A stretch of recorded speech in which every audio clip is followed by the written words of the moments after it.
Miscreants have once again attacked the CPIM party office in Potichhari, this time on Sunday midnight. Following the incident, the leader of the opposition, Jitendra Chowdhury, visited the party office after being informed.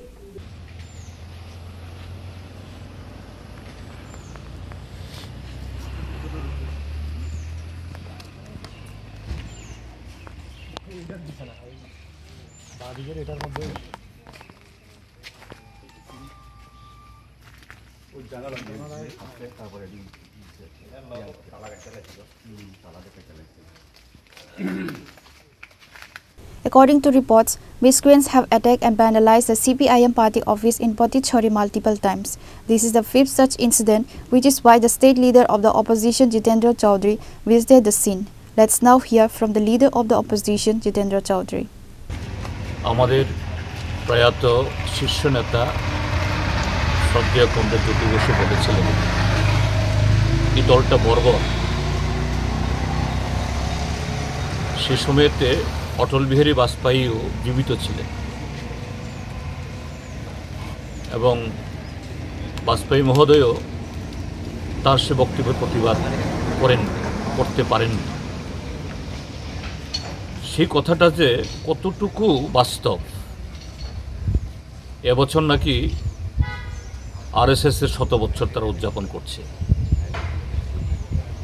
দেশপ্রেমের মন্ত্রে নাকি তারা দীক্ষিত। RSS ভারতীয় জনতা party নিজেদেরকে দাবি করে তারা রাষ্ট্রবাদী, অর্থাৎ রাষ্ট্রের হিত, রাষ্ট্রের ধর্ম, রাষ্ট্রের নীতির পূজারী। আর এই যে চিহ্নগুলো, এই যে এই পার্টি অফিস বোধহয় কতবার হয়েছে? 5বার লুট করছে, দুবার লুট।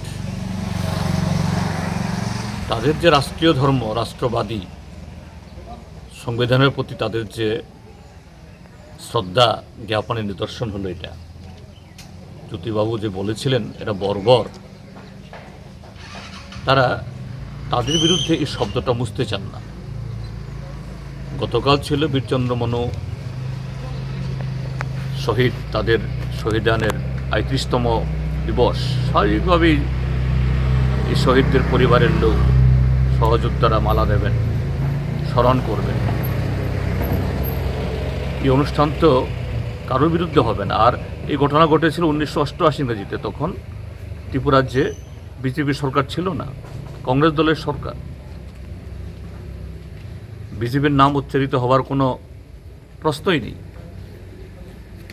কিন্তু এই দিনটাটিকেও তারা উদযাপন করতে দেবে না। যে আরএসএস বিজেপি যে এই দেশের ইতিহাসকে পরিবর্তন করতে চায়, সত্যকে পাল্টিয়ে চাপা দিয়ে তাদের যে স্বাধীনতা আন্দোলনে অংশগ্রহণ না করা, সংবিধান রচনার সময় বিরোধিতা করা, নামকে ওয়াস্তের লোক দেখানো, সংবিধানের নামে শপথ গ্রহণ করলেও নরেন্দ্র মোদী পার্লামেন্টের সিঁড়িতে কপাল ঠেকিয়ে যে গণতন্ত্রের মন্দিরে প্রবেশ করছি বলে প্রচার করলেও এরা তো মোটেই যে এই গণতন্ত্রকে শ্রদ্ধা করেন না। ত্রিপুরা হলো তার নিদর্শন।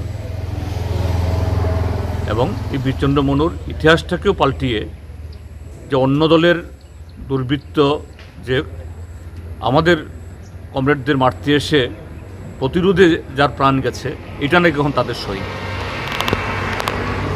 তো এদের প্রতি ধিক্কার ছাড়া আমাদের বলার আর কিছু নেই। এবং তারা কেন এগুলো করছে? গত 7.5 বছর অপশাসনে আজকে তারা জনগণের কাছ থেকে সম্পূর্ণ আজকে বিচ্যুত। Pure Report, Chinikhara.